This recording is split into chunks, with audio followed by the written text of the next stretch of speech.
Hi guys, this is Vance at welcome again dito sa aking YouTube channel. So kung bago pa lang po kayo dito sa aking channel, huwag pong kalimutang mag-subscribe at syempre po hit the notification bell para updated po kayo sa lahat ng mga uploads ko dito sa aking channel. Tara at simulan na natin. So i-click po yung GCash. Dito naman po guys, so i-enter lang natin yung MPIN natin sa GCash para ma-open siya. Tapos dito naman hanapin natin itong transfer. Okay, tapos ang gagawin po natin syempre i-click po natin yan. So, dito naman po guys, marami po kayong makikitang mga banks. Scroll up lang po natin para makita yung view all. Pagkatapos po, i-click po natin ito.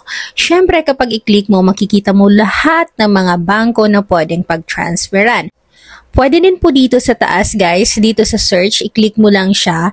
Pagkatapos, i-enter mo or i-type mo yung pangalan ng bangko. Sa akin Union, kaya i-click ko yung Union Bank.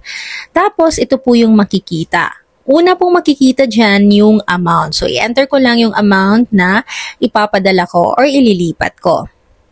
Next po, yung account name. Yung account name naman, yung pangalan ng Union Bank account. Dahil sarili ko pong account yung padadalhan ko, kaya pangalan ko po yung ilalagay dito. Okay? Tapos, next naman po ang account number. Okay, i-enter ko lang yung account number ko na 12 digits po siya. Meron pong 19. Depende po sa bank. Okay? Dito naman po sa baba, yung kung saan ipapadala yung receipt nyo po. Pwede po siyang palitan, depende po sa email na ginagamit po ninyo. So, i-click mo lang yan, tapos i-click mo ito para ma-delete at palitan. So, i-type mo lang po doon. Okay? Ayan po yung makikita.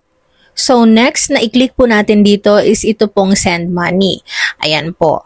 So, meron po siyang bayad na 15 pesos po sa pag-transfer po ninyo. Dito naman po, kailangan natin i-click yung I confirm. Okay, para maging blue po yung pay na yan. Tapos, i-click po natin ito. Next na gagawin po natin dito is i-enter po natin yung 6-digit code na pinadala po sa number natin or yung GCash number po natin yung padadalhan ng code. Okay, i-enter ko lang muna. Tama po siya, kaya i-click ko po itong done para makita ko po yung submit. Okay, next po na gagawin po natin is i-click yung submit at nakapag-transfer na po tayo sa wakas. Ayan, so i-click lang po natin yan para po makopy natin yung, ma-save po pala yung receipt.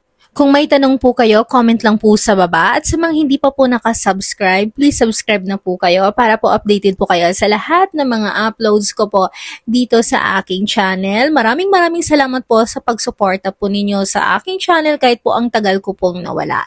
So yan na lang po yung balance natin guys.